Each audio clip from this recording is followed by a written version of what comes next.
नमस्कार दोस्तों, स्वागत है आपका हमारे यूट्यूब चैनल रन स्टडी पर। मैं आपके लिए आज एमपी पुलिस 2019 का साइंस सीरीज़ का वीडियो नंबर 2 लेकर के आया हूं, जिसमें मैं आपके लिए लगभग 30 प्रश्न लेके आया हूं। ये ऐसे प्रश्न हैं जो कि एमपी पुलिस एग्ज़ाम्स में कई बार पूछे जा चुके हैं। आप पुराने व्यापम के पेपर उठा के देखिए, यह क्वेश्चंस इसमें रिपीट होते हैं। तो जो भी व्यापम की एग्ज़ाम होती है उसमें यह प्रश्न रिपीट होते हैं।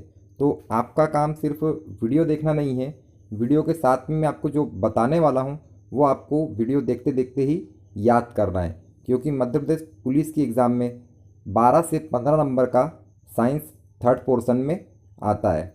बहुत से लोग उस साइंस को सही नहीं कर पाते हैं, क्योंकि वो घर से लुसेंट का साइंस पढ़ के जाते हैं या किसी अन्य बुक का साइंस पढ़ के जाते हैं। और मैं आपको बता दूं कि जो व्यापम है उसका साइंस ही खुद का अलग होता है। ठीक है, इतना हार्ड लेवल नहीं होता है, फिर भी कुछ क्वेश्चंस इसके ऐसे अलग होते हैं जो हम नॉर्मल बुक्स में नहीं देख पाते। तो वही क्वेश्चन मैं आपको इस वीडियो में बता रहा हूँ। यदि आप हमारे चैनल पर नए हों तो चैनल को भी सब्सक्राइब कर लीजिए। वीडियो अच्छा लगा तो वीडियो को लाइक कीजिए। मैं आपको बता दूं कि मैं लगभग 5000 प्रश्न आपको एमपी पुलिस की एग्ज़ाम के पहले यहाँ पर याद करवा दूंगा, जिससे आपके एमपी पुलिस में अच्छे नंबर आ सके। तो आइए वीडियो स्टार्ट करते हैं। पहला प्रश्न है, क्रायोजेनिक इंजन का उपयोग किस में होता है? ठीक है, क्रायोजेनिक इंजन ध्यान रखना है, क्रायोजेनिक इंजन। तो यह रॉकेट में उपयोग किया जाता है। और आपको यहाँ पर एक और चीज़ मैं इसकी बता देता हूँ कि जो रॉकेट होता है उसमें जो क्रायोजेनिक इंजन होता है उसके अंदर जो फ्यूल होता है, ठीक है, फ्यूल मतलब ईंधन, ठीक है, जिससे रॉकेट चलता है, तो वह कम तापमान पे भरा जाता है, लो टेम्परेचर पे भरा जाता है। ठीक है। और एक और चीज़ मैं यहाँ पर क्रायोजेनिक इंजन से रिलेटेड आपको बता देता हूँ कि जो क्रायोजेनिक इंजन होता है उसका उपयोग रॉकेट छोड़ने के तीसरे चरण में किया जाता है। ठीक है, रॉकेट जब छोड़ दिया जाता है तो उसके तीसरे चरण में इस इंजन का उपयोग किया जाता है। पढ़ते अगले प्रश्न की ओर। निम्न में से किस राज्य में कॉफ़ी का अधिकतम उत्पादन होता है? तो आपको ध्यान रखना है, कॉफ़ी उगाने वाला सबसे बड़ा राज्य मतलब कहाँ पर कॉफ़ी सबसे ज़्यादा उगती है? तो आपको ध्यान रखना है, यह है कर्नाटक। अब यहाँ पे मैं आपको इसके बारे में थोड़ा समझा देता हूँ। देश का 68% कॉफ़ी अकेले कर्नाटक उत्पादन करता है। ठीक है, 68% कॉफ़ी कर्नाटक ही हमको उगा करके देता है। ठीक है। और आपको यहाँ से एक और चीज़ मैं बता देता हूँ, कॉफ़ी उत्पादन में भारत का 6वां स्थान है। भारत का कौन सा स्थान है कॉफ़ी उत्पादन में? 6वां स्थान है। ठीक है। और आपको एक और चीज़ मैं बता देता हूँ, भारत विश्व की 4% कॉफ़ी स्वयं उगाता है। ठीक है, विश्व में जैसे कि सभी देश मिलकर 100% कॉफ़ी उगा रहे हैं, ठीक है, तो भारत उसका 4% उगाता है। और यहाँ पर एक और चीज़ मैं आपको बता देता हूँ कि भारत जो कॉफ़ी उगाता है उसका 80% वो दूसरे देशों को बेच देता है। तो आपको यह चीज़ सब की सब याद करना है। बढ़ते नेक्स्ट प्रश्न की ओर। International rice research institute Khalistan में स्थित है, कहाँ स्थित है? ठीक है, तो आपको ध्यान रखना है, अंतर्राष्ट्रीय चावल अनुसंधान केंद्र, अंतर्राष्ट्रीय चावल अनुसंधान केंद्र कहाँ पर है? ठीक है, अंतर्राष्ट्रीय बोला है, भारत का नहीं बोला है। भारत का यदि बोलता तो हम क्या लगाते? हम लगाते कटक उड़ीसा। भारत का बोलते तो हम लगाते कटक उड़ीसा। मध्य प्रदेश का बोलते तो हम लगाते बड़वानी। मध्य प्रदेश का चावल अनुसंधान केंद्र कहाँ है? बड़वानी में। भारत का कहाँ है? कटक में है। ठीक है, कटक उड़ीसा में। ठीक है। अब इसने हमसे पूछा है कि इंटरनेशनल, इंटरनेशनल मतलब अंतर्राष्ट्रीय राइस रिसर्च इंस्टीट्यूट, ठीक है, चावल अनुसंधान केंद्र, तो ये फिलीपींस द्वीप समूह पर है। ठीक है, आपको इसके बारे में एक और चीज़ बता देता हूँ मैं, इसकी स्थापना 1960 में की गई थी। ठीक है, तो आपको ये सभी चीज़ जो मैंने आपको ये क्वेश्चन बताई आपको ध्यान रखना, क्योंकि ये इंपॉर्टेंट है। बढ़ते नेक्स्ट प्रश्न की ओर। प्राक केंद्रक, ठीक है, प्राक केंद्रक को अपन प्रोकैरियोटिक भी बोलते हैं। क्या बोलते हैं? प्रोकैरियोटिक। ठीक है, प्राक केंद्रक निम्न में से क्या है? तो देखो मैं आपको बताता हूँ, प्राक केंद्रक हम उसको बोलेंगे जिसके अंदर नाभिक नहीं होता है। ठीक है, आपको इतनी चीज ध्यान में रखना है, आपको ध्यान में सिर्फ इतना रखना है कि प्राक केंद्रक या प्रोकैरियोटिक, जिसमें नाभिक नहीं होगा उसको हम प्राक केंद्रक या प्रोकैरियोटिक जीव कहेंगे, जैसे जीवाणु और साइनो जीवाणु। ठीक है, आपको ये ध्यान में रखना है। बढ़ते नेक्स्ट प्रश्न की ओर। वह स्तनधारी जो अंडे देता है। ठीक है, स्तनधारी, ठीक है, स्तनधारी जो अंडे देता है, इंपॉर्टेंट क्वेश्चन है। ठीक है, स्तनधारी जो अंडे देता है तो इसका नाम है डक बिल्ड प्लेटिपस। ठीक है, डक बिल्ड प्लेटिपस बड़े काम का जानवर है, मतलब उसकी फील्ड में बड़ी तेजी से दौड़ता भी है, बिल भी बनाता है, तैर भी लेता है, और एक स्तनधारी है जो अंडे भी देता है। इसका नाम है डक बिल्ड प्लेटिपस। आप गूगल पे इसके बारे में इसका फोटो देख सकते हो। डक बिल्ड प्लेटिपस एक ऐसा स्तनधारी है जो अंडे देता है। एक और है, उसका नाम है एकिडना। ठीक है, एकिडना भी क्या करता है, अंडे देता है। नेक्स्ट प्रश्न देखेंगे, जीवाणु भोजी निम्न में से क्या किसको बोलेंगे। ठीक है, तो वैसे विषाणु जो जीवाणु चेपी है, मतलब जो जीवाणुओं को खा जाते हैं। वैसे वायरस जो बैक्टीरिया को खा जाते हैं। वायरस मतलब विषाणु, बैक्टीरिया मतलब जीवाणु। तो ऐसे विषाणु जो जीवाणु को खा जाते हैं उसको जीवाणु भोजी हम कहेंगे। इंपॉर्टेंट प्रश्न है, आपको ध्यान रखना है। बढ़ते नेक्स्ट प्रश्न की ओर। लाइकेन एक परस्पर जीवी संयोजन शैवाल और निम्न में से किसके बीच में है। तो ठीक है, क्वेश्चन समझ में नहीं आता, एग्जाम में हम पढ़ते हैं तो क्वेश्चन में क्या बोला है कि लाइकेन जो है वो किसी की सहायता से अपना जीवन यापन कर रहा है। ठीक है, तो एक तो उसमें से शैवाल हो गया और दूसरा कौन है, तो आपको बताऊं दूसरा यहाँ पर है फंगस, जिसको हम हिंदी में बोलते हैं कवक। क्या बोलते हैं, कवक। तो जो लाइकेन है उसके लिए प्रकाश संश्लेषण कौन करेगा, शैवाल करेगा। लाइकेन के लिए प्रकाश संश्लेषण कौन करेगा, शैवाल करेगा। ठीक है, और लाइकेन के लिए अपना आधार कौन बनाएगा, आधार बनाएगा कवक। ठीक है, बेस कौन बनाएगा लाइकेन के लिए, कवक बनाएगा। तो आपको ये चीज ध्यान में रखना है। नेक्स्ट प्रश्न देखेंगे, निम्न में से फूल की कली से किस मसाले को प्राप्त किया जा सकता है। ठीक है, तो किया जाता है, तो आपको पता होगा कि जो लौंग होता है, यहाँ पे गलत लिखा हुआ है, ये लौंग आएगा, जो लौंग होता है वो फूल की कली से प्राप्त होता है। बढ़ते नेक्स्ट प्रश्न की ओर। आनुवांशिकता नियंत्रक घटकों के लिए जीन पद का चयन, जीन पद का चयन देखो इसमें है कुछ नहीं, जो नॉर्मल रेलवे और एसएससी के एग्जाम में आता है वहाँ पे हमको इस प्रकार पूछता है कि जीन शब्द को सबसे पहले किसने उपयोग में लाया था। ठीक है, अब यहाँ पे बोल रहा है सिर्फ लैंग्वेज का यहाँ पर चेंज किया हुआ है। ठीक है, जीन पद का चयन। ठीक है, तो इसका नाम आ जाएगा डब्ल्यू जोहेंसन। ठीक है, डब्ल्यू जोहेंसन ने जीन शब्द का सर्वप्रथम उपयोग करा था। ठीक है, और जो ग्रेगर मेंडल है इनको अनुवांशिकता का पिता कहते हैं। क्या बोलते हैं इनको, अनुवांशिकता का पिता। ठीक है, जो हुगो डी ब्रीज है इनको बोलते हैं उत्परिवर्तन का सिद्धांत का जनक। ठीक है, उत्परिवर्तन सिद्धांत का जनक कौन है, हुगो डी ब्रीज। ठीक है, तो जीन शब्द का सबसे पहले उपयोग किसने करा, तो डब्ल्यू जोहेंसन ने करा। ठीक है, तो आपको ध्यान में रखना है चीज। बढ़ते नेक्स्ट प्रश्न की ओर। किसकी उच्च मात्रा के कारण स्वास्थ्य के लिए चॉकलेट हानिकारक है। ठीक है, बहुत बढ़िया क्वेश्चन है, एग्जाम में पूछा जाता है। तो लेड, लेड मतलब होता है सीसा। ठीक है, सीसा। आपने जो किसान टार्च आपने देखी होगी, बैटरी जो आती है उसके अंदर जो ब्लैक कलर का होता है वही लेड होता है। ठीक है, तो उसकी मात्रा चॉकलेट्स में होती है, इसलिए वो हमारे लिए हानिकारक है। लेड इंग्लिश नाम है, सीसा उसका हिंदी नाम है। ठीक है, बढ़ते नेक्स्ट प्रश्न की ओर। मानव रक्त में कुदरती उपलब्ध एंटी कोग्युलेंट। ठीक है, एंटी कोग्युलेंट मतलब खून को जमने कौन नहीं देता है। ठीक है, शरीर में एंटी कोग्युलेंट, तो उसका नाम आ जाएगा हिपेरिन नामक प्रोटीन। क्या नाम आ जाएगा, हिपेरिन।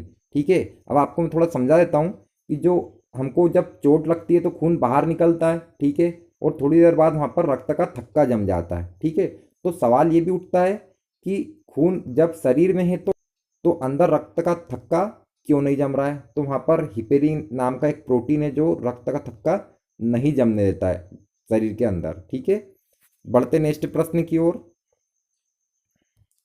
कृषि की एक शाखा एग्रोनॉमी, एग्रोनॉमी है ये, तो किससे संबंधित है, ठीक है।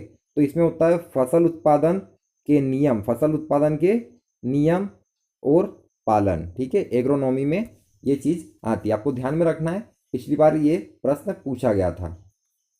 नेक्स्ट प्रश्न है पाँव और मुंह रोग, मतलब खुर पका रोग बोलते हैं जिसको, पाँव और मुंह रोग किस में होता है, ठीक है।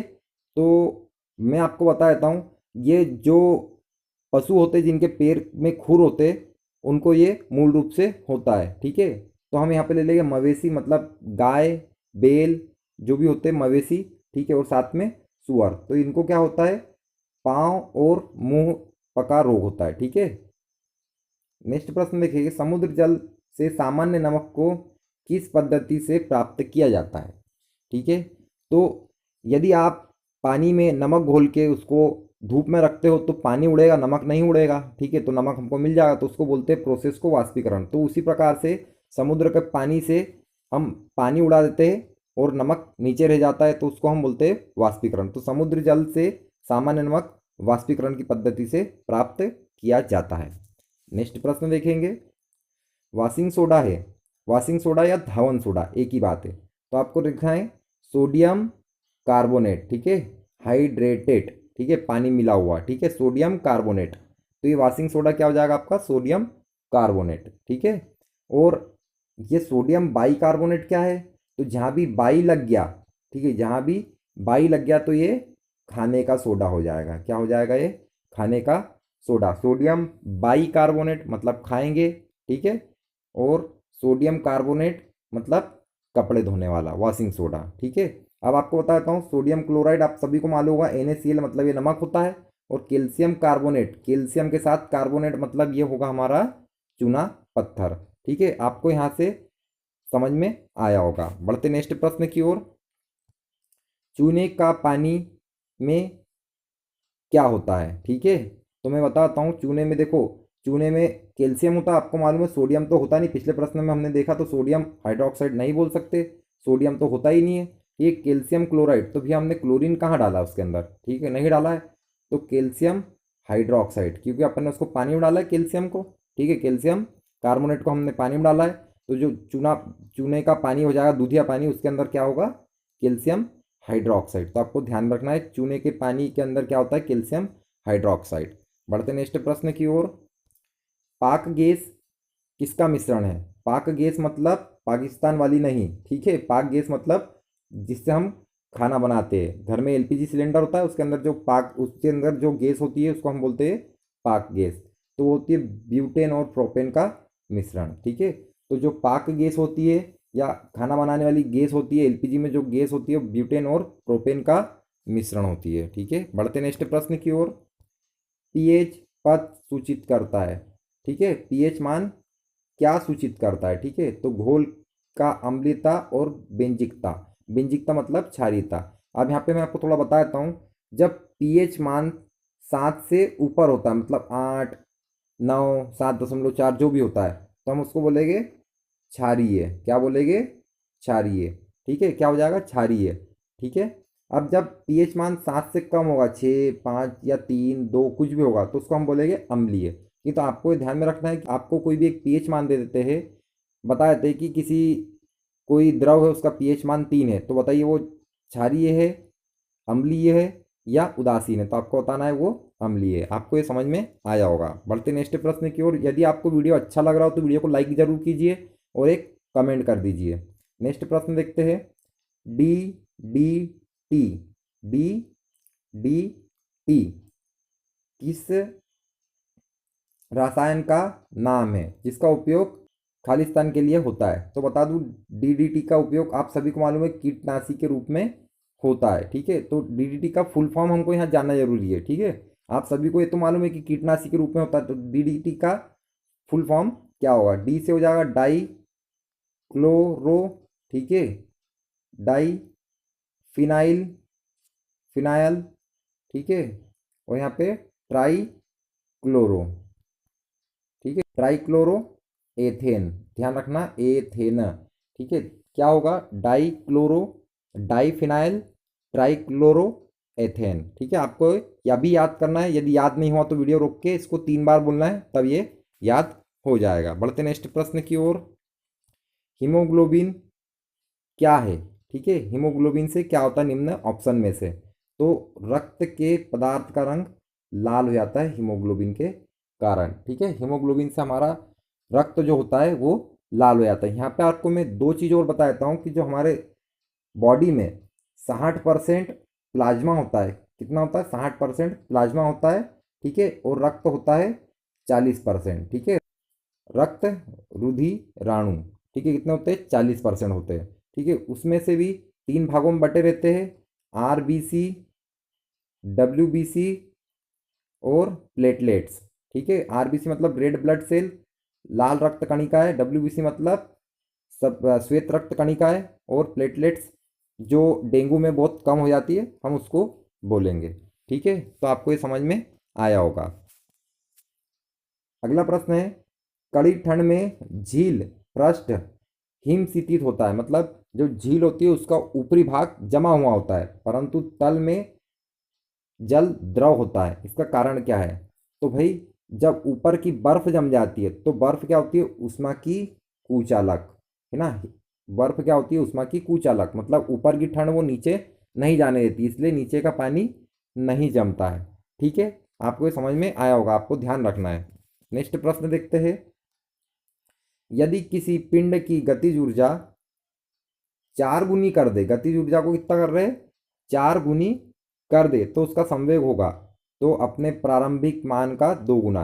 ठीक है, आपको मैं जब फिजिक्स की क्लास चालू करूँगा रेलवे की, तो इसके न्यूमेरिकल वहाँ पर मैं आपको करके बताऊंगा, जिसमें कि इसको मैं प्रूफ करके आपको बताऊंगा। तो गतिज ऊर्जा, ये क्वेश्चन फिक्स है, ये क्वेश्चन एग्जाम में ऐसे की ऐसे उठ के आता है। तो गतिज ऊर्जा 4 गुनी करेंगे तो संवेग कितना हो जाएगा? प्रारंभिक संवेग का 2 गुना हो जाएगा। बढ़ते नेक्स्ट प्रश्न की ओर।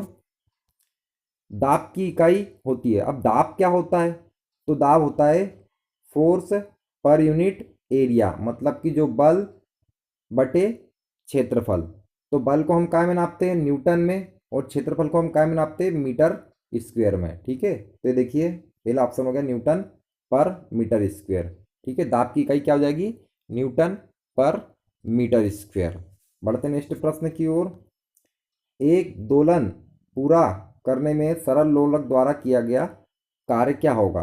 आपने जो घंटे वाली घड़ी देखी होगी, जिसमें एक इस प्रकार से पेंडुलम होता है, वो इस साइड आएगा और इस साइड आएगा। ठीक है, तो एक दोलन उसने पूरा करा, पहले यहाँ गया, फिर इधर से आके इधर गया। ठीक है, और वापस यहीं पर आ गया। तो आपको ध्यान रखना है कि एक दोलन पूरा करने में काम क्या होगा? शून्य होगा। बढ़ते नेक्स्ट प्रश्न की ओर। ऊंचे स्थानों पर पानी 100 डिग्री सेल्सियस से कम ताप पर उबलता है। मतलब जब भी आप पहाड़ों पे जाओगे तो पानी 100 से भी कम पर उबलने लग जाता है, तो वहाँ पर उसका कारण क्या है? ठीक है, तो वायुमंडलीय दाब कम होने के कारण क्वथनांक कम हो जाता है। ठीक है, वायुमंडलीय दाब कम होता है तो क्वथनांक कम हो जाता है। यहाँ पर आपको एक और चीज़ बता दूँ कि ऊंचाइयों पर दाल देर से पकती है। क्यों देर से पकती है? कि हमारा जो पानी है वो तो 100 से नीचे ही उबल गया है। अब दाल को उबलने के लिए, दाल को पकने के लिए लगभग 100 डिग्री से ऊपर का टेम्परेचर चाहिए रहता है। ठीक है, तो वो तो पानी तो लगभग वहाँ 70 से 80 डिग्री सेंटीग्रेड पर उबल गया है, तो दाल को उतना टाइम नहीं मिल पाता है, उतना टेम्परेचर नहीं मिल पाता है कि वो जल्दी पक सके। बढ़ते नेक्स्ट प्रश्न की ओर। जब किसी वस्तु को गर्म किया जाता है तो इसके अणुओं में क्या होता है? तो इनके अणुओं की गति तेज हो जाती है। तो इसके अणुओं की गति कैसी हो जाएगी? तेज हो जाएगी। जब किसी वस्तु को हम गर्म करेंगे तो उसके अंदर के जो अणु होंगे उनकी गति क्या हो जाएगी? तेज हो जाएगी। आपको ध्यान रखना है, मोस्ट इंपॉर्टेंट क्वेश्चन है, रेलवे में भी आता है, व्यापम में भी ये पूछा जाता है। बढ़ते नेक्स्ट प्रश्न की ओर। आदर्श गैस का ताप इंगित करता है। जो आदर्श गैस होती है उसका ताप हमको क्या बताता है? तो उसके अंदर की औसत गतिज ऊर्जा के बारे में बताता है। नेक्स्ट प्रश्न है, मनुष्य के शरीर का ताप कितना होता है? तो बताया तो मैं आपको 37 डिग्री सेल्सियस होता है। कितना होता है? 37 डिग्री सेल्सियस। अब आपको फ़ारेनहाइट में आए तो आपको ध्यान रखना है 98.6 फ़ारेनहाइट। ठीक है, अब आपको यदि केल्विन में आए तो आपको ध्यान रखना है 310 केल्विन। ठीक है, तो डिग्री सेल्सियस में 37, फ़ारेनहाइट में 98.6, और केल्विन में 310। ठीक है, तो आपको वीडियो अच्छा लग रहा तो लाइक ज़रूर कीजिए, और चैनल अभी तक सब्सक्राइब नहीं करा है तो चैनल को सब्सक्राइब कर लीजिए, क्योंकि मैं आपके लिए इसी प्रकार के लगभग 100 से ज़्यादा वीडियो लेकर के आऊँगा, जिसमें आपको एमपी पुलिस के विज्ञान के सभी प्रश्न मिलेंगे। बढ़ते अगले प्रश्न की ओर। आज का लास्ट प्रश्न है, ताप के फ़ारेनहाइट और सेल्सियस पैमाने बराबर मान दर्शाते हैं तो कौन सा टेम्परेचर होता है? तो वो -40 डिग्री सेंटीग्रेड होता है। ठीक है, तो -40 पर फ़ारेनहाइट और ताप दोनों बराबर होते हैं। यदि आपको वीडियो अच्छा लगा तो वीडियो को लाइक करें, चैनल को सब्सक्राइब करें, वीडियो को अपने दोस्तों के साथ शेयर करें। वीडियो देखने के लिए आप सभी का धन्यवाद।